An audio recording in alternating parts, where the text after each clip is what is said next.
अस्सलाम वालेकुम and welcome to the show views makers. मैं हूं आपकी मेज़बान ज़रिया आरिफ। नाज़रीन, हुकूमत के अंदर कुछ ताकतवर हलकों की मौशी कारकर्दगी को खुसूसन खाने पीने की अशिया की कीमतों में इजाफे के इंतजाम पर नाराज़गी जाहिर की है।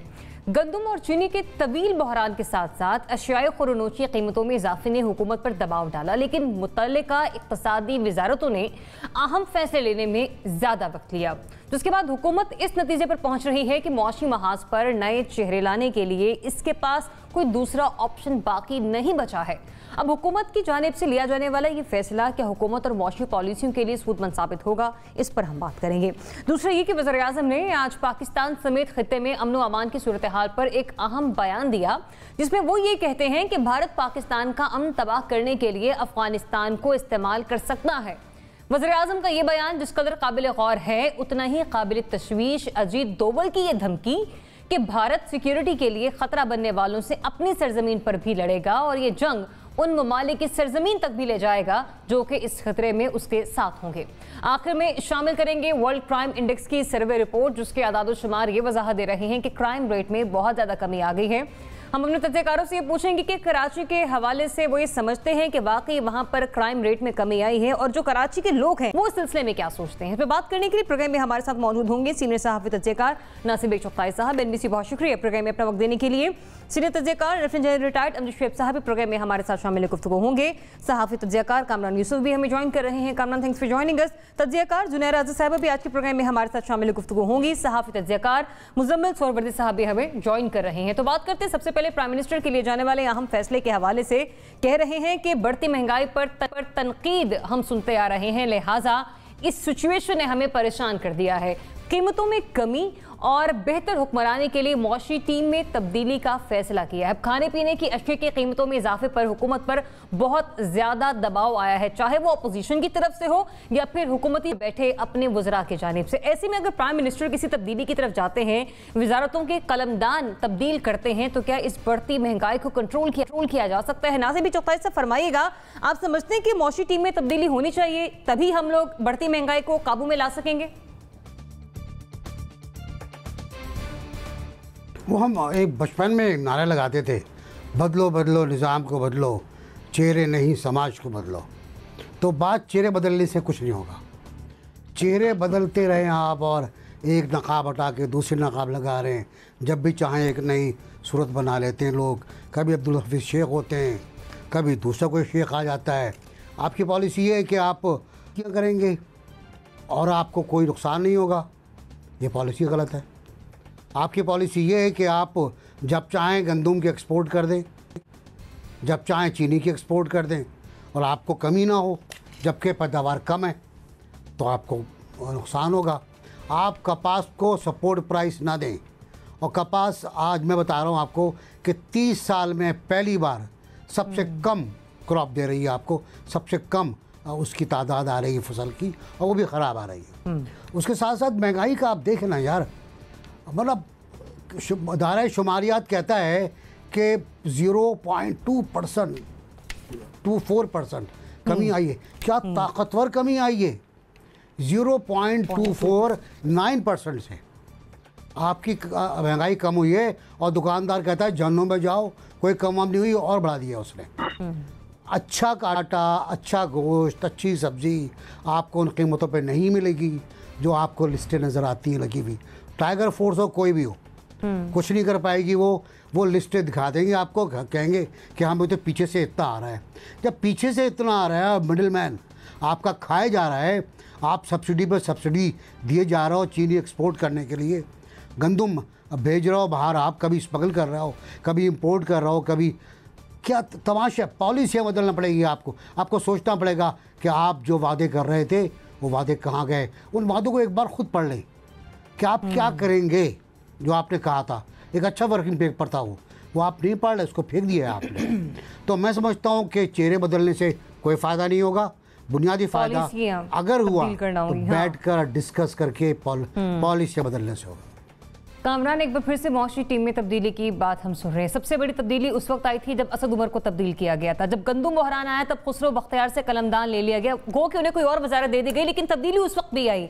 अब भी अगर कोई ना कोई वजारत में तब्दीली आती है, कोई इफेक्ट होगा, पॉजिटिव इम्पैक्ट आएगा? वैसे अगर आप अपोजिशन वाले से पूछेंगे तो वो तो कहेंगे कि मुआशी टीम में नहीं बल्कि पूरी जो टीम है वो तो ज़ाहिर मुतालबा भी कर रहे हैं उसको बदल दिया जाए, शायद तब भी कोई तब्दीली आएगी। लेकिन मैं नासिर बेग चुगताई साहब की बात से एग्री करता हूँ कि कुछ चेहरे इधर उधर करने से तो मामलात हल नहीं होंगे। असल इशू ये है कि आपकी डायरेक्शन है क्या।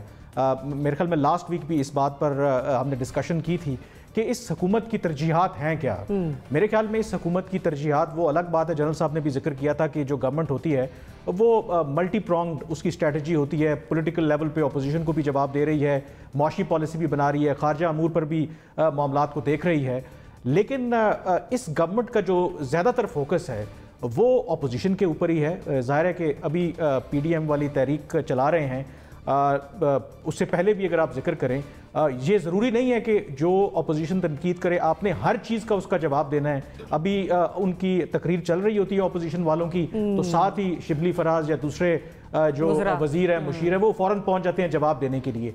अगर यही अपनी ये जो एनर्जी है, हुकूमत जो है, जो असल इशूज़ हैं अवाम के, महंगाई के हवाले से या जो मुआशी पॉलिसी थी उसके ऊपर अगर ये तवज्जो दें तो बहुत से मामलात हल हो सकते हैं।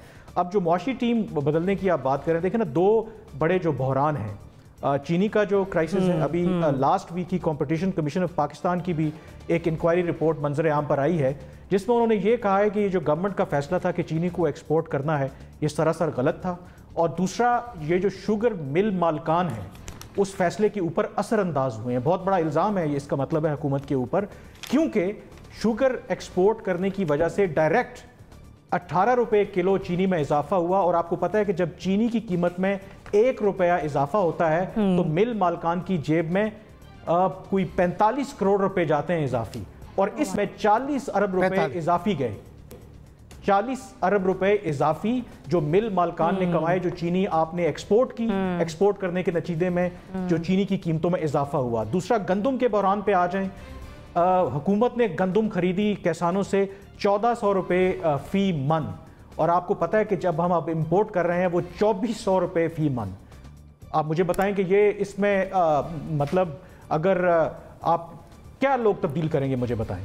मेरे ख्याल में बड़ा वॉर फुटिंग के ऊपर ये काम करने की ज़रूरत है। हुकूमत को, खुद वज़ीर आज़म इमरान खान को दोबारा ड्राइंग बोर्ड पर बैठने की ज़रूरत है कि ठीक है, अपोजिशन के साथ आपका जो झगड़ा है वो चलता रहे, लेकिन ये सोचने की ज़रूरत है कि एक आउट ऑफ बॉक्स सोल्यूशन 2-2.25 साल आपको हो गए, मुआशी क्राइसिस से आप बाहर नहीं आ पा रहे, महंगाई आपके काबू नहीं आ रही, माफियाज जिनकी आप बात कर रहे थे वो आपके बिल्कुल कंट्रोल में नहीं है। तो मेरे ख्याल में टीम बदलने से नहीं होगा, शायद नीयत मेरे ख्याल में नीयत तो है प्राइम मिनिस्टर की, नीयत मेरे ख्याल में तो नीयत पे भी शक होता है कि अगर CCP कहती है कि आपने शुगर एक्सपोर्ट की और उस पर असरअंदाज हुए मिल मालकान और 40 अरब रुपए उन्होंने इजाफी कमाए, तो मैं जो भी हूंगा, मतलब देखे ना, जो हुकूमतें होती हैं वो एक साइन करके फैसला करती है ना, वो ये थोड़ी है कि वो पैसे पकड़ के सामने। चले, आपने पॉइंट रेज किया था 1 रुपए का इजाफा वर्सेस करोड़ों का मुनाफा। जनरल साहब आपकी तरफ आऊंगी इन अदाद शुमार के साथ, बताइएगा। एक तरफ ये मामलात हैं कि 1 रुपए का इजाफा भी होता है अगर किसी कीमत के हवाले से, तो करोड़ों का जो मुनाफा है वो कारोबारी हजरात की जेब में जाता है। हुकूमत को क्या वो तमाम मामलात नजर नहीं आते? क्या यही बेहतर लगता है कि उठाकर कलमदान तब्दील कर दिए जाएं? बिस्मिल्लाहिर्रहमानिर्रहीम।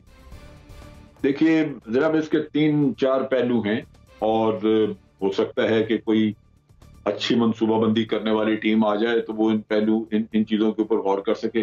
अच्छा, एक तो कीमतों के ऊपर असर पड़ता है जब आप बहुत सारी और चीजें जैसे जो गवर्नमेंट के इख्तियार में है, बिजली है, गैस है, पेट्रोल वगैरह है, आप इनकी कीमतें बढ़ाते हैं तो उसका कुछ ना कुछ इफेक्ट आता है। कुछ क्या बल्कि काफी सारा आ जाता है। टैक्स आप बढ़ा दें, उनका भी इफेक्ट, उसका भी इफेक्ट आ जाता है चीजों पे, तो वो मार्केट में आपको महंगी मिलनी शुरू हो जाती हैं चीजें। दूसरी बात है कि अगर आप देखें तो ज्यादातर मसलन शुगर है तो इसमें तो मिल मालकान जो है वो सारे टॉप के पॉलिटिशियंस हैं, कुछ गवर्नमेंट में हैं, कुछ गवर्नमेंट से बाहर हैं, जो पहले गवर्नमेंट में थे, तो वो भी एक बड़े असर रसूख वाले लोग हैं, वो अपना असर रसूख इस्तेमाल करते हैं। चुनाचे उन्होंने इंतजाम रखे हुए हैं सिस्टम को इन्फ्लुएंस करने के भी, और उसके अलावा होर्डिंग के, वो बड़ी ज्यादा होर्डिंग करते हैं और गंदम और ये चीजें जो है होर्डिंग होती हैं।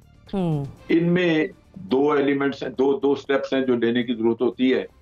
एक तो ये है कि गवर्नमेंट सब्सिडीज दे किसान किसान को जब सब्सिडी मिलती है तो वो फिर बड़ी ज्यादा प्रोटेक्शन आपको मिल, मसलन गंदम है, अगर गंदम की कीमत उसको अच्छी मिलेगी और उसको पता हो कि मुझे ये पैसे मिलेंगे तो वो गंदम की काश्त करेगा, ज्यादा रकबे पे लगाएगा, मार्केट में ज्यादा हो। लिहाजा ये प्रिंसिपल आप जो है वो इंपोर्ट करके पूरा कर रहे हैं, यानी मार्केट में सप्लाई बढ़ा रहे हैं। तो ये वो चीजें हैं, जब कंपोनेंट्स हैं, मुख्तलिफ एलिमेंट्स हैं जिनको मैनिपुलेट करके तो आप मार्केट को दुरुस्त जगह पे लेके आते हैं। लिहाजा ये जरूरत होगी इसके लिए एक मंसूबा बंदी की कि कोई ऐसी टीम हो वो कहीं सब्सिडी और कहीं ओवर सप्लाई करे मार्केट में, मार्केट को ओवर सप्लाई रखे ताकि होल्ड करने में जो अंदर जखीरा अंदोज हैं वो मजबूर हो जाएं चीजें बाहर लाने में और उनको बिल आखिर मार्केट में कीमतें गिरना शुरू होंगी। तो ये मतलब अभी भी आपकी तवक्कुआत है कि किसी नई टीम से हम होप्स रख सकते हैं कि एक बेहतरीन हिकमत अमली के साथ आ सकती है? बात जो समझ नहीं किया कि ये इतना भी कोई नामुमकिनात में से चीज नहीं है। इनके मार्केट के अपने असूल मौजूद होते हैं, इनको अगर उनको मैनिपुलेट किया जाए कुछ ना कुछ तो फर्क पड़ता है। ये नहीं हो सकता कि बिल्कुल वो कीमतें आप मार्केट में अगर ला के एक चीज की फरमार कर दें तो क्या मुंह मांगी कीमत को मांग सकता है? ठीक है, ठीक है। पेरिशेबल है उनमें तो बिल्कुल मारा जाता आदमी, वो तो रख ही नहीं सकता 2 दिन से ज्यादा। तो ये चीजें ऐसी हैं कि मकसद ये है कि इनके ऊपर काम किया जाए और कोई डेडिकेटेड लोग इस पे बैठ के मार्केट को हैंडल करना शुरू करें तो लोगों को आम जरूरियात की चीजें जो है वो लाजमन डेडिकेटेड लोग क्वेश्चन मार्क। ओके जनरल साहब, पॉइंट आपका आ गया। जुनेरा,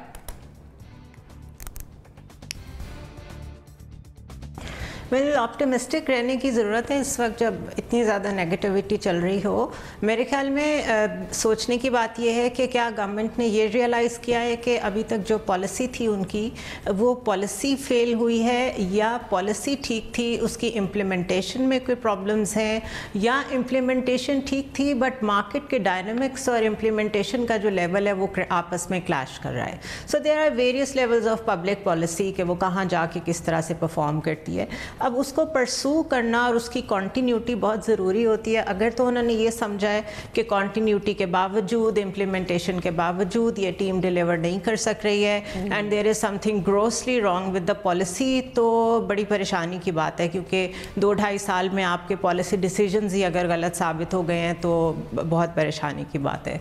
दूसरा ये हो सकता है बिकॉज हम लोग बहुत तनकीद करते हैं कि जो मशीर हैं उनके जो एडवाइज़र्स हैं वो कोई इतना अच्छा उनको रिस्पांस नहीं दे रहे हैं और सही फीडबैक नहीं दे रहे हैं। और उसकी मैं सिर्फ एक एग्जांपल दूं कि प्राइम मिनिस्टर हाउस में पावर सेक्टर की जब ब्रीफिंग हो रही थी तो एक साहब थे जो उनको जो डेफिसिट बता रहे थे वो परसेंटेज में बता रहे थे।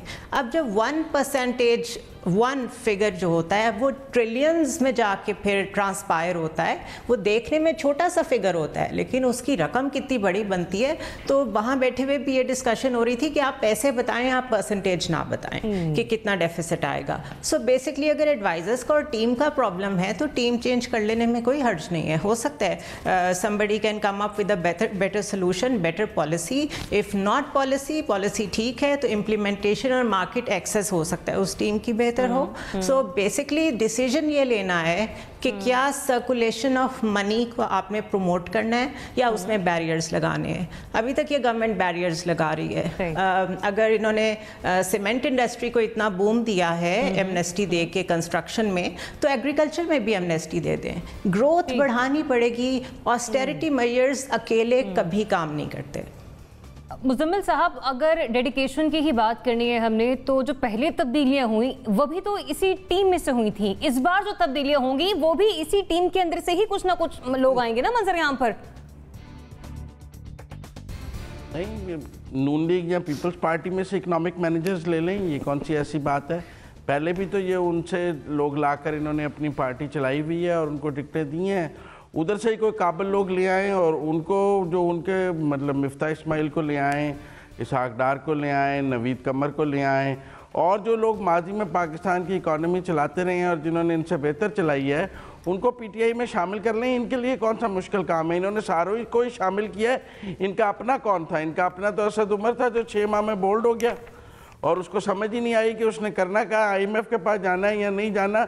वो 6 महीने फैसला ही नहीं कर सका और उसी का नुकसान आज इमरान खान भुगत रहे हैं। जो आईएमएफ से फिर हमें डील करनी पड़ी वो इतनी बुरी थी कि हमें बिजली महंगी करनी पड़ी, गैस महंगी करनी पड़ी, रुपए को इतना डिवैल्यू करना पड़ा कि आज चीज़ें इमरान खान के हाथ से निकल गई हैं।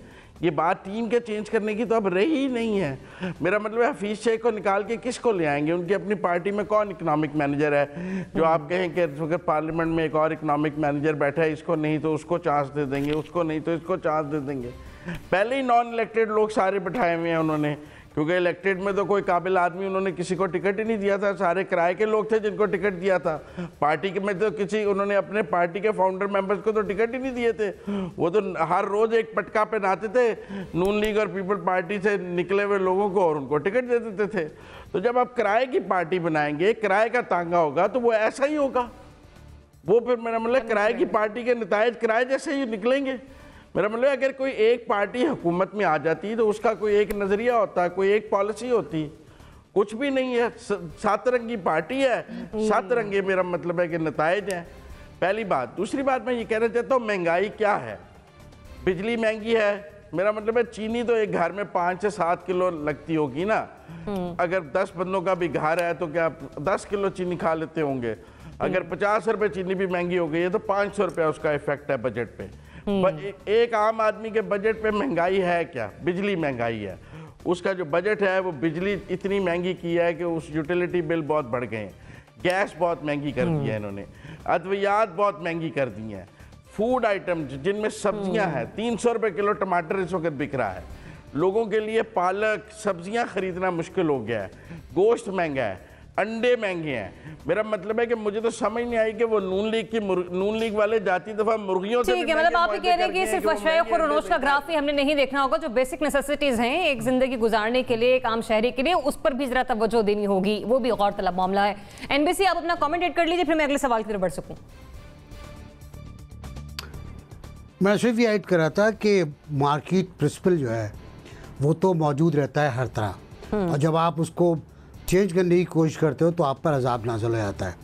दूसरा ये कि आप फरिश्ते ले आओ, अगर आपकी पॉलिसियाँ बेहुदा हैं, उनका कोई ढंग नहीं है, उनका कोई अंग नहीं है, तो आपको नाकामी होगी। आपको वही नाकामी वो ज़िल्लत होगी जो इस वक्त हो रही है बाज़ारों में, छोटे छोटे बाज़ारों में, छोटे छोटे ताबड़ों पर, जहाँ पर ठेलों के ऊपर, जहाँ लोग आपको पता नहीं क्या क्या कह रहे हैं। कभी कहती है खल्के खुदा तुझको गायबाना क्या, जाके देखें आप, कोई भी ले आए आप फन्ने खान, अगर आपने पॉलिसी चेंज नहीं, अपना दिमाग तब्दील नहीं किया तो कोई मसला नहीं होगा। सही, मतलब आप ये पॉइंट दे रहे हैं, जैसे कि मुजम्मिल साहब और कामरा ने भी फरमाया कि चेहरे तब्दील करने से कुछ नहीं होगा, प्राइम मिनिस्टर को अपनी पॉलिसियों में तब्दीली लाने की जरूरत है। जबकि और जनरल साहब, क्या ये पॉइंट है कि हो भी सकता है जो आने वाली नई टीम हो वो मजीद किसी बेहतरीन हिकमत अमली के साथ है जो अब तक अपनाई नहीं गई है, क्योंकि इंप्लीमेंटिंग मामला है। आगे बढ़ते हैं, बात करते हैं प्राइम मिनिस्टर इमरान खान साहब के हवाले से, जिन्होंने पाकिस्तान में अदम इस्तेहकाम के लिए भारत के अफगानिस्तान को इस्तेमाल करने के खदशे का इजहार किया है। अब आपको याद होगा ये बयान वज़ीर आज़म ने उससे अगले रोज दिया है जब भारतीय मुशीर कौमी सलामती अजीत डोवल ने कहा कि जहां से खतरा होगा वहीं हम मैदान जंग बना देंगे। मतलब यहाँ पे सिचुएशन इस तरह से भी अलार्मिंग है कि प्राइम मिनिस्टर तो इस खदशे का इजहार कर ही रहे हैं, लेकिन अजीत डोवल की तरफ से जिस तरह की धमकी सामने आई है वो भी काबिल तशवीश है। ऐसी सिचुएशन में क्या पाकिस्तान को इस खतरे का अदराक है, ये क्वेश्चन मार्क है। जनरल साहब, पाकिस्तान को मालूम है कि सरहद के उस पार से पाकिस्तान को कौन कौन से खतरात लाहक हैं? देखिए, बात यह है कि जो खतरात हमें लाहक हैं वो बिल्कुल सामने आ रहे हैं, वो खुल रहे हैं। आजकल के ज़माने में ख़ास तौर पे जहां न्यूक्लियर पावर्स एक दूसरे के सामने हैं, वहां पे फौजकशी जो है वो खासी मुश्किल हो जाती है, वो आपके लिए बड़ी रिस्की होती है। लिहाजा 5th जनरेशन वॉर जो है वो इस्तेमाल की जाती है, उसमें 7 कॉम्बिनेशन रख लिए जाते हैं, जैसे टेररिज्म कंबाइन कर लिया, उससे फाइनेंशियल क्राइसिस क्रिएट करने का कोई इंतजाम कर दिया आपके यहाँ, वो बिल्कुल हो सकती है ये चीजें। जब आपके मुल्क का, अभी देखिए हमारे यहाँ टेररिज्म रहा तो हम कहते हैं कि हमारा $150 बिलियन का नुकसान हुआ है इकोनॉमी का, तो ये चीजें हो सकती हैं। लिहाजा ये कहना कि जी पाकिस्तान को खदशा है कि अफगानिस्तान से, मेरा ख्याल है ये स्टेटमेंट गलत है। अफगानिस्तान से हो रहा है ऑलरेडी ये सारा कुछ। ये जितना भी आपके, देखिए हमने CPEC कंसीव किया, CPEC हम चला रहे हैं, CPEC हम कहते हैं कि जी ये हमारा गेम चेंजर है और CPEC के जरिए हमारी इकोनॉमी बेहतर होगी। तो ये एक ऑब्जेक्टिव बन गया एनिमी के लिए कि वो अगर आपके CPEC को नाकाम करता है जो कि जिसके लिए उसको अफगानिस्तान से काम करने की जरूरत है या ईरान से करने की जरूरत है, वो कर रहे हैं, तो आप देखेंगे कि आपका CPEC या डिले होगा, या आप देखिए कि वो हो सकता है उसमें वो पेशरफ्त ना हो जो होनी चाहिए, उसके वो प्रोजेक्ट ना लग सके जो आप लगाना चाहते हैं, वो पोर्ट आपकी उतनी इफेक्टिवली काम ना कर सके जो आप चाहते हैं। अगर किसी जगह पे टेररिज्म होगा, कोई खराबी होगी, तो वहां कौन है पागल जो जहाज अपने लेके आएगा माल उतारने के लिए। तो ये चीजें आपकी इकोनॉमी को जब डैमेज करेंगी तो ऑटोमेटिकली आपके लिए मसले बनने शुरू होंगे। आप अपने वेपन खरीदना चाहते हैं वो नहीं कर सकेंगे, अवाम को सब्सिडीज देना चाहते हैं वो नहीं दे सकेंगे। नतीजा ये कि अवाम में भी डिससेटिस्फेक्शन, ये सारे इश्यूज उससे रिलेटेड हैं जो वो कर रहे हैं। और दूसरी तरफ ये है कि नैरेटिव्स छोड़े जाते हैं जिससे कि आप अपने मुल्क में खुद ही मायूसी फैलाना शुरू करते हैं। ये हाइब्रिड वॉर के साथ उसको कंबाइन करते हैं और उसमें आप अपनी कौम में ऐसे नैरेटिव बोलना शुरू करते हैं कि वो मायूसी उससे फैलनी शुरू हो और उससे यूं लगे कि जैसे आप बस खुद ही खुद खत्म होने वाले हैं क्योंकि आप कर कुछ नहीं रहे, ये नहीं हो रहा, वो नहीं हो रहा। ये वो चीजें हैं जो कि अवाम के अंदर से उम्मीद खत्म कर देती हैं और अवाम के अंदर वो जो फिट टू फाइट होती है वो खत्म होनी शुरू हो जाती है। तो ये एक लंबा प्रोसेस हो सकता है, लेकिन ये चीज ऑलरेडी शुरू है, ये हो रही है, ये रियलिटी है, ये कोई ऐसे गपशप नहीं है। मतलब ये खतरा पाकिस्तानी और वज़ीर आज़म भांप चुके हैं। खतरा नहीं, ऑलरेडी चल रही है ये चीज। देखें बात ये है कि ये चूंकि एक लंबा प्रोसेस होता है, इसलिए इसमें ये नहीं कि जंग आपने मुसल्लत की तो 8 दिन में जंग खत्म हो गई या महीने में, वो नहीं। ये बादुकात ये 2-2 3-3 साल पे मुहित होता है ये प्रोसेस, तो वो चल रहा है। वो ऑलरेडी हम काफी सारे इस चीज की वजह से काफी शैटर्ड है हमारा, काफी। सॉरी टू इंटरप्ट जनरल साहब, मुझे थोड़ी सी कंफ्यूजन है, मेरी रहनुमाई कीजिए ताकि बाकी नाज़रीन को भी जरा क्लियर हो जाए। आपने कहा कि ये खतरा मौजूद है और ये सब कुछ चल रहा है, प्राइम मिनिस्टर खदशे का इजहार कर रहे हैं, जिस पे मेरा सवाल ये है कि खतरे का इदराक है, तो है खतरे का इदराक?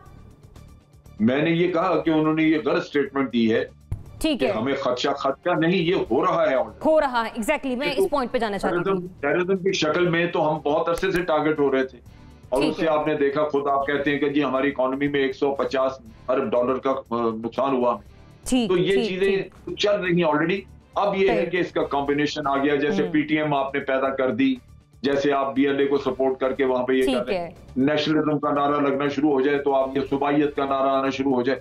ये वो चीजें जो आपके अंदर से आपको खोखला करना शुरू करेंगी एंड इट विल मेक उसका एनिमी। ठीक है, पॉइंट आपका पॉइंट आ गया। मैं NBC आपकी तरफ जाने से पहले एक और स्टेटमेंट कोट करूंगी अजीत डोभाल, जिसमें उन्होंने कहा कि राम मंदिर और आर्टिकल 370 के फैसलों की तरह नरेंद्र मोदी फैसला कर चुके हैं कि पाकिस्तान और चीन के साथ जंग कब लड़ी जाएगी। ये वाली धमकी भी उस बयानिए में शामिल है। अब मेरे सवाल के साथ साथ आप जरा इसका भी जवाब दे दें कि इदराक है पाकिस्तान को इसका और वज़ीर आज़म को? इस पर इतराक की जरूरत ही नहीं है। अगर एहसास अब हुआ है तो बहुत बड़ी नाकामी है पॉलिसी की। इसका मतलब है कि प्राइम मिनिस्टर को अभी तक ब्रीफ नहीं किया गया सिक्योरिटी इश्यूज के ऊपर। ये मसला तो 2007 से चल रहा है, 2007 से अफगानिस्तान से हम, बल्कि उससे पहले भी, जनरल साहब हिस्ट्री जानते हैं, उससे पहले भी हम पर हमले हो रहे हैं। जलालाबाद, कंधार, दूसरे इलाकों में जो 7 से 11 कॉन्सुलेट कायम किए गए थे हिंदुस्तान के, उनका मकसद क्या था? वहाँ से कोई वीज़ा लेने नहीं आता, बहुत कम लोग वहाँ से वीज़ा लेते हैं। वहाँ से वीज़ा मिलता था हिंदुस्तान के एजेंटों को कि तुम सरहद पार जाओ, जाके वहाँ धमाके करो। चुनाचे हमारा फूलों का शहर पेशावर, हमारा कराची, ये तबाह हो गए धमाकों से। अजीत दौल की जो पहली डॉक्ट्राइन थी, जिसका नाम ही अजीत दौल डॉक्ट्राइन है, वो 2011 में आई थी और उस पर कहा था हमें लड़ने के बजाय अब ग्रुपों को सपोर्ट करना होगा। अब वो ग्रुप जाने तालिबान का उसका नाम लिया, हम उनको फंडिंग करेंगे, हम उनको इक्विपमेंट देंगे। कलभूषण क्या था? कलभूषण आतिफ क्या था? वो मुझे कहाँ है मुझे पता नहीं, आजकल किस जगह पर है वो, उसका औकात क्या होना है इसका मुझे पता नहीं। लेकिन वो ईरान, अफ़गानिस्तान और पाकिस्तान तीनों जगह एक्टिव था, वो तीनों जगह एक्टिव था। उसके पासपोर्ट पर, अब ज़ाहिर ईरान से पासपोर्ट उसका दोबारा जारी हुआ था, वहीं स्टैंप लगा था, अफ़गानिस्तान से गया था, कराची आया था, कराची के बाद वो कोयटा में था, बलूचिस्तान में था, वहाँ उसने पूरा नेटवर्क बनाया था। तो अगर हमें इसका नहीं पता, हमें इसका इदराक नहीं, तो हमें कुछ भी नहीं पता, हमें स्टेट ऑफ आर्ट नहीं पता कि क्या होती है, पॉलिसी क्या होती है। दूसरी बात ये कि हमने जो इस वक्त सूरत हाल का अंदाज़ा लगाया हाइब्रिड वार का, हाइब्रिड वार खाली एक पोजीशन के इस्तेमाल नहीं होती, सरकार भी इस्तेमाल होती है। अब जिस तरह आप हर आदमी को गद्दार कह रहे हैं, हर दूसरा आदमी गद्दार है। हमारे प्रिंटिंग प्रेस में शायद 2 चीज़ें छप रही हैं, एक गद्दारी के सर्टिफिकेट और एक नोट धड़ाधड़ छप रहे हैं हमारे यहाँ। 17% नोट छप चुके हैं, हुकूमत मांगती है, छप जाते हैं। उसके बाद अब गद्दारी के सर्टिफिकेट शायद छप रहे हैं। जो सामने आया गद्दार कर दो, स्टैंप लगा दो उसके माथे पे ये गद्दार है। तो आप खुद तो डिवाइड कर रहे हैं। आप करारदाद पाकिस्तान की अपनी अंदरूनी सियासत भी और खित्ते के उस पार भी पाकिस्तान को खतरात लाहक हैं, लेकिन अगर गवर्नमेंट को अभी भी ये गंदी सियासत नजर आ रही है, पार्लियामेंट को हॉस्टेज बनाया जा रहा है, ठीक है, पार्लियामेंट में गालियां दी जा रही हैं, ठीक। तो ये तो, लेकिन इंडिया का तो मसला इंडिया तो करेगा ना यार, इंडिया का हक है करना। हमारा काम है रोकना इंडिया को, हाथ तोड़ना, उसका मुंह तोड़ना हमारा काम है। और वो जो आपने कहा था चाइना वाला, उसकी तरदीद आ गई है कि हम चाइना पे अटैक नहीं कर सकते, हम बाकी को देखेंगे। जुनेरा, चाइना से उन्होंने हैंड्स ऑफ कर लिए। अच्छा, ये प्योरली सिक्योरिटी पर्सपेक्टिव है इसमें इन्वॉल्व, और मेरे ख्याल है ये कहना कि क्या हमें इसका इदराक है या नहीं है, it's a misnomer, because 40 years से हम यही कुछ इसी का इदराक है, तो वो कुछ जियो स्ट्रेटेजिकली और जियो पोलिटिकली इस रीजन में कर रहे हैं, जो कि आपके सामने है। कराची को सक्सेसफुली मैनेज करना, बलूचिस्तान में आप फेजेस देखते हैं, बिल्कुल अमन हो जाता है, उसके बाद फिर एक सर्ज आती है, फिर आपको सेक्टेरियन वायलेंस की बिल्कुल खामोशी मिलती है, फिर एक मौलाना जो है उनका कत्ल हो जाता है। सो बेसिकली ये मुस्तकिल 40 साल हो गए हैं। जनरल अमजद इस चीज़ को इंडोर्स करेंगे कि पाकिस्तान यही कर रहा है। जो प्राइम मिनिस्टर ने कहा है कि इसका खदशा है, that is because of the new India doctrine, जो आज जिसकी बात होती रही है इंडियन मीडिया पे भी, कि वो जो नई डॉक्ट्रीन है उनकी, उसमें उन्होंने कहा है कि we are going to be not on the defensive footage now. हम लोग अटैक करेंगे जिस के ऊपर, जिस फॉरेन लैंड से हमें ख़तरा होगा उसकी लैंड में जाके हम अटैक करेंगे। तो ये कोई नई बात नहीं है हमारे लिए। और इंडिया करता क्या रहा है, कश्मीर में चला गया, लद्दाख में चला गया, उधर सियाचिन में चला गया, यहाँ भी उनकी यही कोशिश है गिलगित बल्तिस्तान में आ जाएं। तो this is not something surprising, this is not something new. हम ऑलरेडी इसी को हैंडल कर रहे हैं, बहुत सक्सेसफुली हैंडल कर रहे हैं। और अगर आपने डेवलपमेंट्स रीजन में फॉलो की हों पिछले तकरीबन 1.5 माह की, तो अब्दुल्ला का पाकिस्तान आना, उनका जो पार्लियामेंट्री एक 40 लोगों का डेलीगेशन था उसका पाकिस्तान आना, फिर आज जो trade and economic 1 week long जो समिट हुई है पाकिस्तान और अफ़गानिस्तान की, ये सारी बहुत बड़ी डेवलपमेंट्स हैं। फिर कतर में टेबल तक पहुंच के तालिबान टॉक्स होना, ये सब इसके पीछे बहुत काम हुआ हुआ है और इसी पर्सपेक्टिव से काम हुआ हुआ है। So this is on going, ये इसी तरह चलता रहेगा। और जब आपके इर्द गिर्द इस तरह की एक्सटर्नल थ्रेट मौजूद होती है, जिसको आप एग्जिस्टेंशियल थ्रेट भी कहते हैं, तो ये एक ऑनगोइंग प्रोसेस होता है। कामरान, अब तक एनालिसिस ये कि अदराक तो है पाकिस्तान को इस तमाम तर सूरत हाल का, लेकिन प्राइम मिनिस्टर आज जाके इस खदशे का इजहार कर रहे हैं, अब तजियाकार उस पर सवाल ये निशान लगा रहे हैं। नहीं, मेरे ख्याल में उन्होंने शायद जो कॉन्टेक्स्ट है उनका कहने का यही मतलब है कि हमें ज़ाहिर है अफ़गानिस्तान की तरफ से भारत उसको इस्तेमाल करता रहा है और मुस्तकिल भी ज़मीन इस्तेमाल कर सकता है वो खर्चा, क्योंकि ये जो अदराक की आप बात कर रहे हैं ना, क्योंकि मैं नेशनल सिक्योरिटी और फॉरेन पॉलिसी को मतलब 9/11 के बाद बहुत एक्सटेंसिवली कवर करता रहा हूँ। और अभी भी जो भी हमारे मुज़ाकरात अमरीकियों के साथ होते थे या अभी भी अफ़गानिस्तान के साथ होते हैं, उनका ज़ाहिर है कि अपना एजेंडा है।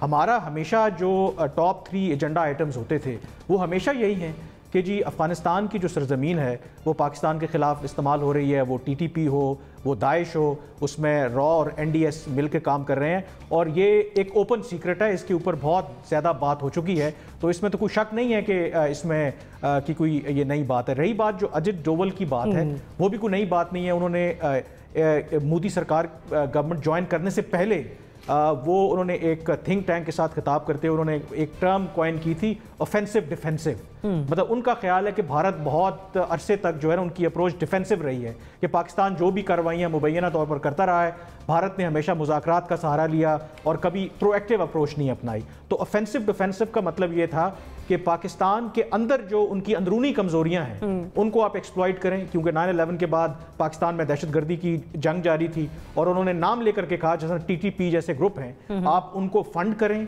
आप उन पर पैसा लगाएं, आप उनको असलहा दें, ताकि ताकि पाकिस्तान जो है वो अपने अंदरूनी मसाइल में जब उलझा रहेगा तो ना तो वो कश्मीर की तरफ देखेगा, ना भारत के जो मसाइल हैं उनकी तरफ तवज्जो देगा। तो ये मेरे ख्याल में जो सिक्योरिटी मामलात को देखते हैं वो इन तमाम चीज़ों से बाखूबी वाकिफ़ हैं और उनको काउंटर करने के लिए आई एम श्योर के हिकमत अमली बनती रहती है। लेकिन जो नासिर बेग चुगताई साहब ने भी एक बात की ना, मैं भी इस बात का कायल हूँ कि हमें जो हमारे यहाँ जो प्रॉब्लम ये है कि फैसला ये करना है कि हमारे जो मसाइल हैं क्या उसकी वजह जो बैरूनी साजिशें हैं, क्या भारत एक्चुअली रूट कॉज है प्रॉब्लम की, या पहले हमारी अपनी अंदरूनी कमज़ोरियाँ हैं कि वो अंदरूनी कमज़ोरियाँ हैं जिसकी वजह से हमारा जो दुश्मन है वो भारत हो या कोई और हो वो उसको एक्सप्लॉइट करता है। मतलब आई एम एटलीस्ट कन्विंस्ड कि हमारी अंदरूनी कमज़ोरियाँ पहले हैं, हमारे अपने मसाइल पहले हैं, और उसके बाद जो है जब आपको नजर आता है, जब आपका दुश्मन देखता है कि आपके अंदर सेक्टेरियन फॉल्ट लाइंस हैं, आपके अंदर पॉलिटिकल पोलराइजेशन है, आपकी कोई इकोनॉमी की डायरेक्शन नहीं है, आपकी बहुत से ऐसे मामलात हैं जिन पर शायद उस तरह से कंसेंसस नहीं है, और ये गवर्नमेंट आने के बाद तो आपको बिल्कुल भी अपोजिशन और जो रूलिंग पार्टी या गवर्नमेंट है किसी भी तरह से एक पेज के ऊपर नजर नहीं आती। तो इसमें हमें बड़ा केयरफुल होना पड़ता है। जैसे आर्मी चीफ ने भी काकुल में हाल ही में एक एड्रेस करते हुए कहा कि हाइब्रिड वॉर जरूर है, 5th जनरेशन वॉरफेयर जरूर है, लेकिन हमें यह भी देखना है कि जो तनकीद बराए इस्लाह होती है उसको हाइब्रिड वॉर के कॉन्टेक्स्ट में नहीं गिनना, गद्दारी के सर्टिफिकेट नहीं बांध दें। और ये जो इमरान खान साहब की भी अप्रोच है कि वो कहते हैं कि पीडीएम के पीछे भारत और इजराइल मुलव्वस, I am sorry to say, ये बिल्कुल एज अ प्राइम मिनिस्टर उनको जेब नहीं देता। या तो उनके पास बहुत कंपेलिंग एविडेंस है, सामने आए, अगर एविडेंस है तो सारों को डालें जेल में। तो ये हमें अपनी जो डोमेस्टिक पॉलिटिक्स है और जो स्ट्रेटेजिक इश्यूज हैं उनको सेपरेट करना है मेरे ख्याल में। मुज़म्मिल साहब, बड़ी अजीब सा नक्शा हम देख रहे हैं। गिलगित बल्तिस्तान के इंतखाबात शेड्यूल हैं, पीडीएम के जलसे हो रहे हैं, प्राइम मिनिस्टर की ये स्टेटमेंट, सरहद पार से क्या स्टेटमेंट आ रही है, ये मामला किस तरफ जा रहा है? अजीत दोवल ने जो बयान दिया है उसके बाद आज यूएस सेक्रेटरी ऑफ स्टेट और यूएस सेक्रेटरी ऑफ डिफेंस दोनों आज दिल्ली पहुंचे हैं, और कल यूएस और इंडिया बहुत बड़ा डिफेंस एग्रीमेंट बीका करने जा रहे हैं, जिसके तहत इंडिया के जो मिसाइल्स और दूसरों को अमेरिकन सैटेलाइट्स की मदद हासिल होगी, ट्रैकिंग हासिल होगी, जिससे उनकी एक्यूरेसी 100% हो जाएगी। ये जो उन्होंने बयान दिया, इंडिया में इस वक्त जश्न का समय है, उनका अमेरिका के साथ बहुत बड़ा डिफेंस एग्रीमेंट कल साइन होने जा रहा है। और अमेरिकी इंतखाबात से एक हफ्ता कबल यूएस सेक्रेटरी ऑफ स्टेट और यूएस सेक्रेटरी ऑफ डिफेंस आज दिल्ली लैंड किए हैं और वो उनसे डिफेंस एग्रीमेंट साइन कर रहे हैं, जिसे बीका कहा जा रहा है। पहली बात तो ये है कि ये उस कॉन्टेक्स्ट में उन्होंने कहा कि उनको मिसाइल टेक्नोलॉजी में अब अमेरिकन सैटेलाइट्स की एक्यूरेसी अवेलेबल होगी, तो उन्होंने कहा कि हम मारेंगे, और इस सब की बात है। बाकी यहाँ कहा गया कि अब्दुल्ला यहाँ आए हैं, यहाँ से अब्दुल्ला सीधा इंडिया चले गए थे, और जो गुफ्तगू उन्होंने इंडिया की वो भी जरा पढ़ लें। उन्होंने पाकिस्तान की, जो भी पाकिस्तान आता है वो इंडिया चला जाता है। तो अब सूरत हाल ये है कि हमें अपनी फॉरेन पॉलिसी को एवेल्युएट करना पड़ेगा कि एक तरफ तो हम अमेरिका के लिए अफगानिस्तान में बहुत काम कर रहे हैं, और दूसरी तरफ 10 सितंबर का यूएस और इंडिया का जॉइंट कम्युनिक पढ़ लें, और ये बीका का जो वो कल एग्रीमेंट करने जा रहे हैं वो पढ़ लें, और हमारी अपनी फॉरेन पॉलिसी को देख लें तो हम कहाँ खड़े हैं। फिर हम गिला करते हैं कि अफगानिस्तान हमारे खिलाफ यूज़ हो रहा है। मुझे तो लगता है उन्होंने फिर अफगानिस्तान जो है वो इंडिया को ही दे देना है अमेरिकन ने, और फिर हमारे खिलाफ हो जाना है। और हमने जो इतनी एफर्ट की है, इस सारे का कोई नतीजा आता तो मुझे नज़र नहीं आ रहा, क्योंकि जो इस वक्त सारी जियो स्ट्रेटेजिक पोजिशन बन रही है इंडिया और यूएस की, मैं समझता हूँ कि अजीत दोवल ने कोई बेवकूफ़ाना बयान तो दिया नहीं है, और हमें देखना पड़ेगा। हमारे यहाँ तो ये खबर भी नहीं चली कि कल एग्रीमेंट होने जा रहा है। हम अजीत दोवल का ही बयान चला रहे हैं, उसका फॉलोअप नहीं चला रहे हैं। ये चला है एग्रीमेंट के, जो एग्रीमेंट होने जा रहा है उसकी बातचीत भी यहाँ हुई और सबको पता है, अखबारों में भी छप रहा है। असल मसला ये नहीं है। देखिए, अमेरिका चाइना को दुश्मन समझता है, हम चाइना के बड़े करीब हैं। हम इंडिया को अपना नंबर 1 दुश्मन समझते हैं, वो इंडिया को अपना स्ट्रेटेजिक पार्टनर समझते हैं। तो आप तो वैसे ही एक मुखालिफ कैंप में बैठे हुए, वो इसमें कोई शुबा नहीं होना चाहिए। लिहाजा उन्होंने आज से 2-3 साल पहले जब अपनी साउथ एशिया पॉलिसी अनाउंस की थी अमेरिका ने, तो उसमें उन्होंने कहा था कि साउथ एशिया में अब सब कुछ इंडिया है। ये हमें उस दिन से पता था। ये जो आज हम बात करते हैं बाज़ औक़ात कि हमें अफगानिस्तान में हम उनको मदद कर रहे हैं, लिहाजा हमें इस पे बार्गेनिंग करनी चाहिए थी, को फायदा उठाना चाहिए, नहीं, ये हो नहीं सकता, होना नहीं था और होना भी नहीं चाहिए। उसकी वजह ये थी कि अफगानिस्तान में जिस तरह का अमन हम ला रहे हैं वो ठीक है हमारे जितना साहब, पॉइंट आपका आ गया, पॉइंट आपका आ गया, जैसे कि बाकी पार्टिसिपेंट्स ने भी कहा कि लेकिन फिर इमरान खान साहब जो हमें बता रहे थे, फिर इमरान खान साहब जो हमें बता रहे थे कि ट्रंप ने सालसी का वादा कर लिया है कश्मीर पर, वो क्या था जो वो कह रहे थे कि कश्मीर पर सालसी का ट्रंप ने वादा कर लिया है? तुमने नहीं पता था कि अमेरिका ने सब कुछ साउथ एशिया में इंडिया को बना लिया है? वो कौन सी सालसी थी जो इमरान खान हमें सुना रहे थे? नहीं, वो सालसी सुलसी कुछ नहीं, लेकिन ये है कि आपको एक किसी ने रिक्वेस्ट की कि ये करें, आपने कर दिया, ड्रामा था की बसात आपकी है। चले पॉइंट आपका कॉपरेट कीजिए जनरल साहब, आपने डिटेल पॉइंट रेज किया, सौरदी साहब मैंने आपकी भी सारी गुफ्तगू सुनी, बात फिर वहीं पर आती है कि सरहदों की हिफाजत हमने खुद करनी है। दुश्मन का काम तो है कि खतरे की घंटी बजाना, बड़ी बड़ी भड़के मारना और धमकियां देना, लेकिन अपने घर की हिफाजत हमने खुद किस तरह से करनी है, चाहे वो हमारे सियासी अंदरूनी मामलात हो या फिर बैरूनी ताकतों का पाकिस्तान में मुलव्वस होना हो। मुझे बढ़ना एक ब्रेक की तरफ, स्टे ट्यून्ड।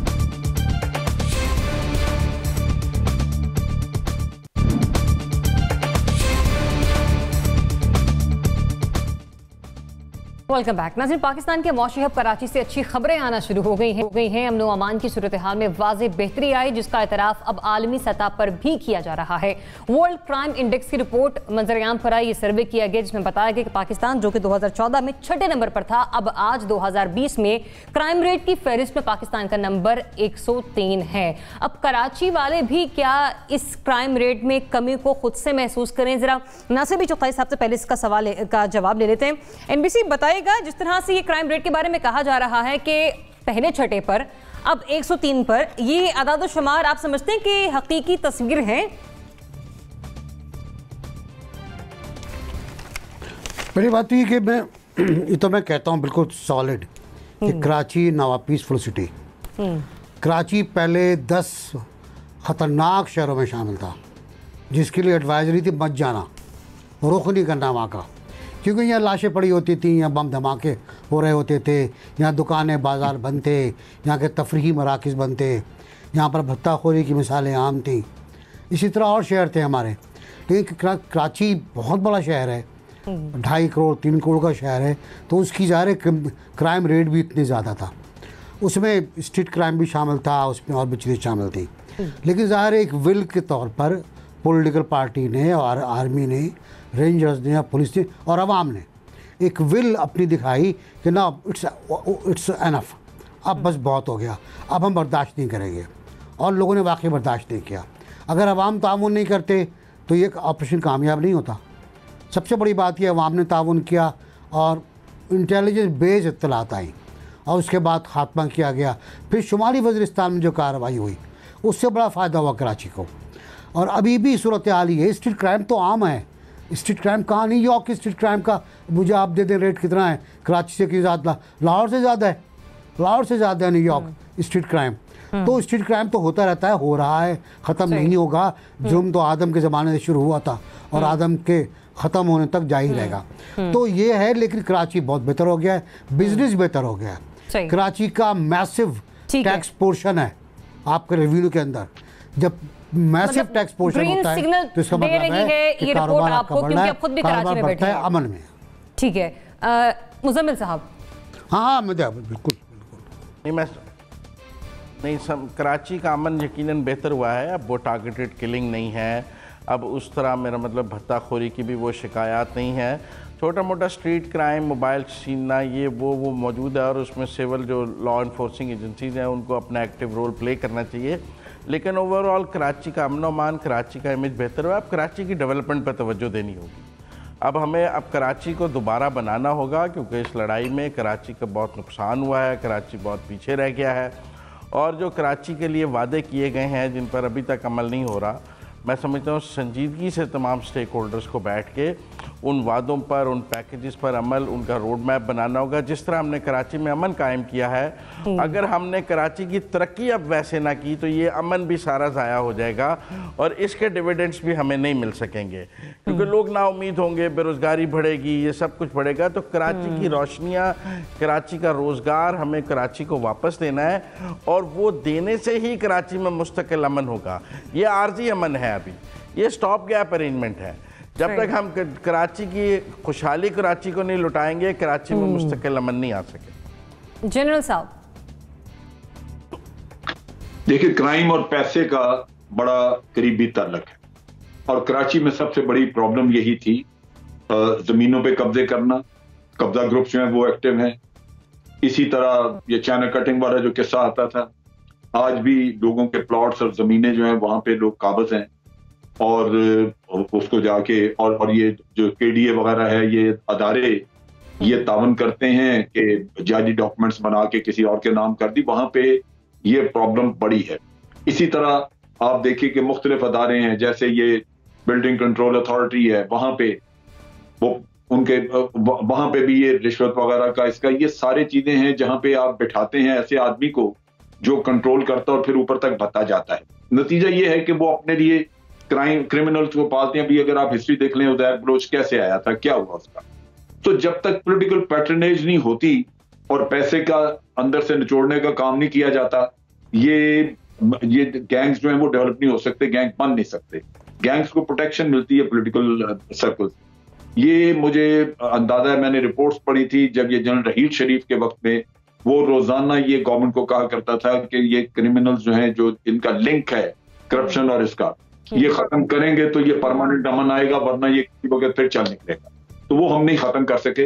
लिहाजा आज तो अमन नजर आता है, लेकिन ये फिर शुरू हो जाएगा काम, क्योंकि अल्टीमेटली पॉलिटिकल वही है और पैसे बनाने मतलब इस आर्जी अमन को मुस्तकिल तौर पर अमन बनाने के लिए अभी भी बहुत सारी काबिशें दरकार हैं, लेकिन फिर भी ये जो स्टैटिस्टिक्स दिए गए हैं ये पॉजिटिव इम्पैक्ट छोड़ते हैं। कामरान, देखें, इसमें तो कोई शक नहीं, नासिर बेग चुगताई साहब खुद कराची में रहते हैं कि कराची में गुज़श्ता सालों के मुकाबले में बहुत बेहतरी आई है। और वैसे भी कराची अगर आप देखें तो वो कराची पूरा एक मुल्क है, मतलब पूरी दुनिया में कई ऐसे मुल्क हैं जिनकी आबादी कराची जितनी नहीं है। और अगर वैसे क्राइम रेशो देखें, अगर आप जितनी थानों में FIR दर्ज होती हैं, मर्डर या मुख्तलिफ किस्म की वारदातें, तो शायद आपको कंसोलिडेटेड डेटा देखेंगे तो आपको लगेगा जी बहुत ज़्यादा क्राइम है, लेकिन वो एज अ मुल्क के तौर पर देखें तो आपको लगेगा कि शायद इतना वो ज़्यादा नहीं है। लेकिन अगर मुकाबला करें हम गुज़श्ता चंद साल पहले वहाँ पर जो हालात थे, क्योंकि कराची में मेरे भी बहुत से जानने वाले हैं, लोग कहते थे कि लोग नया मोबाइल फ़ोन नहीं रखते थे, लोग नई गाड़ी वहाँ पर नहीं रखते थे, मतलब इतनी आपको वो इनसिक्योरिटी थी और मतलब मगरिब के बाद आप अवॉइड करते थे बाहर निकलना।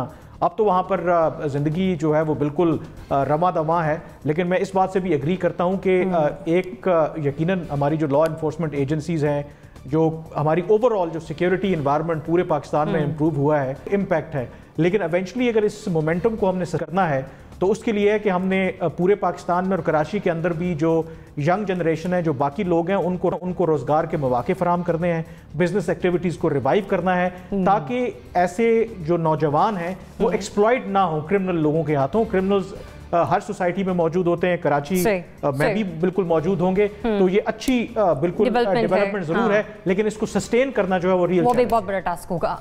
जुनेरा,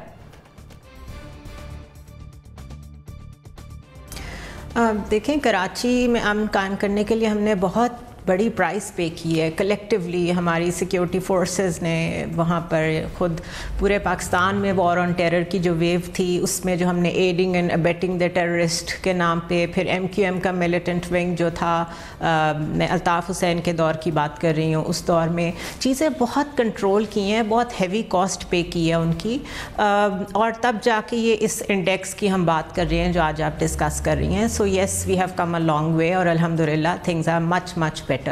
बट द थिंग इज़ के जो इंटरनल सिक्योरिटी कैलकुलस है कराची का वो बहुत फ्रेजाइल है। उसमें अभी तक ऐसे गैप्स मौजूद हैं कि जब भी कोई मिलिटेंट चाहे विंग चाहे वो एंटर हो सकता है अभी भी एंटर हुआ हो, सेक्टेरियन वायलेंस वापस आ सकती है, क्योंकि एथनिकली और सेक्टेरियन वाइज बहुत ज़्यादा उसमें डाइवर्सिटी है उस सिटी में। तो वो जो एरियाज़ खाली हैं वो सिर्फ कवर होंगे गुड गवर्नेंस से और इंस्टीट्यूशन बिल्डिंग से। अब गुड गवर्नेंस हो नहीं रही है, इंस्टीट्यूशन कोलैप्स कर रहे हैं, तो ये दो थीम्स जो है उस सारे पॉजिटिव चीज़ को जो हम अभी जिसकी बात कर रहे हैं उसको नलिफाई करते हैं। सो एग्जांपल मैं आपको दे देती हूँ, बहुत बड़ी तादाद में रेंजर्स का मौजूद होना ये डिटर्मिन करता है कि वहाँ पे पुलिस एक्टिव नहीं है, और police is the true representative of a political government. So जिस दिन वहाँ पे पुलिस टेक ओवर कर लेगी और रेंजर्स विड्रॉ कर जाएंगे, उस दिन हम कह सकते हैं कि कराची में अब बहुत देर पा अमन जो है वो कायम हो गया है। चलें, आर्जी तौर पर हम वहाँ पर हम देख रहे हैं, लेकिन कोशिश है हमारी लॉ इन्फोर्समेंट एजेंसीज की जानिब से भी कि इसको मुस्तकिल बुनियादों पर भी सामने लेकर आया जाए। मेरे पास अगले सेगमेंट के लिए वक्त मुख्तसर है, 30 सेकंड में मुझे अपना आंसर कीजिएगा। सवाल मुख्तसर सा रख रहा हूँ आप लोगों के आगे कि गुस्ताखाना खाकों के इशात के मामले पर इस्लामी ममालिक को करना क्या चाहिए। जनरल साहब, सबसे पहले आपसे आगाज़ कर रही हूँ। की और प्रैक्टिकल स्टेप्स यही है कि आप उनके साथ अपने बिजनेस डीलिंग्स वगैरह जो है वो बंद कर दें। दुनिया में और कई जगहों से आप वो माल वगैरह मंगवा सकते हैं, और अगर उनकी एक्सपोर्ट्स कम होंगी लाजमन उनको भी एहसास होगा कि यहाँ रिजेंटमेंट है। उसके अलावा मेरा नहीं ख्याल कि और कोई ऐसी चीज है, कोई यूरोपियन कंट्री है और आप बाहर बैठे हैं, कितना उसको और कर सकते हैं उसके साथ। मेरा ख्याल है कि ये रिजेंटमेंट जो काम कर रहे हैं वो काफी। NBC, यूरोप के जो मुसलमान हैं उनको चाहिए कि जो यूरोपीय यूनियन के आर्टिकल 5 के तहत यूरोपीय को कोर्ट में जाएँ, मुजाहरे करें तबाह के। इस्लामी मुल्कों से मुझे कोई उम्मीद नहीं है। अरब दुनिया में सिर्फ कुवैत ने अब तक कंडेम किया है, UAE और दूसरे मुल्क गायब हैं, लापता है। अगर ये मुल्क इक़्तिसादी बाइकआउट कर दें फ्रांस का, तो फ्रांस घुटनों में बैठ जाएगा। कुवैत ने किया है और वो कोई से दरख्वास्त कर रहा है कि अल्लाह के वास्ते माफ़ कर दो, लेकिन हम कुछ नहीं कर पाएंगे। हम सिर्फ बातें करेंगे और एक दूसरे को गालियाँ देंगे। जुनेरा,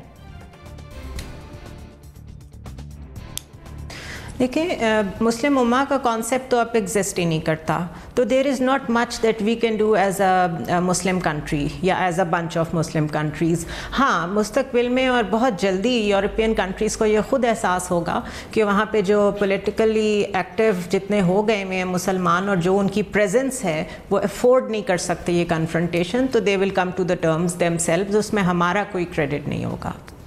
मुज़म्मिल साहब, मैं समझता हूँ कि OIC का इजलास होना चाहिए और फ्रांस से इज्तिमाई तौर पे सारे मुस्लिम ममालिक को राब्ता तोड़ना चाहिए। और ये शान रसूल का मामला है, हम इस तरह तो नहीं कह सकते। और मेरे ख्याल में इसमें पाकिस्तान, तुर्की ने ऑलरेडी काफ़ी लीड रोल लिया है। पाकिस्तान को और बाकी अरब ममालिक को कन्विंस करना चाहिए। अभी तक का रिस्पॉन्स जो है वो बहुत नाकाफ़ी है और वो इतना मयारी भी। कामरान, देखिए, आइडली होना तो बिल्कुल मुजम्मिल साहब ठीक कह रहे हैं, होना ऐसे ही चाहिए, लेकिन अफसोस के साथ कहना पड़ता है कि हमारे जो मुस्लिम ममालिक हैं इनके दरमियान इत्तेहाद नहीं है। मेरे ख्याल में तुर्की इस वक्त मुल्क है या पाकिस्तान जो लीड कर रहा है और पब्लिकली सारे इस मामले पर मजम्मत भी की है फ्रांस की, लेकिन अदर दैन दैट मुझे नहीं लगता कि जो बाकी हमारे मुस्लिम दुनिया के ममालिक हैं, ख़ास करके अरब ममालिक, वो इस किस्म की कोई पोजीशन लेंगे। बयानात की हद तक तो होगा, लेकिन अगर हम कलेक्टिवली, ये बिल्कुल बात सही है कि जो 57 इस्लामी ममालिक हैं अगर इनके साथ अपने इक़्तिसादी रवाबित तोड़ दें और जितनी जो फ्रेंच प्रोडक्ट्स हैं उनका बायकॉट कर दें, तो मेरे ख्याल में जो फ्रांस को उनको ठीक ठाक सबक मिल जाएगा, लेकिन ऐसा होता अभी दिखाई नहीं दे रहा, नजर नहीं आता। ठीक है, मुस्लिम ममालिक अभी तक का रिस्पांस नाकाफी नजर आया है। हमें कुछ आगे करना होगा। जो बिजनेस डील है पाकिस्तान को और दीगर मुस्लिम ममालिक को वो कम कर देनी चाहिए। NBC ने कहा कि यूरोपियन कंट्री में रहने वाले जो सिटीजन्स हैं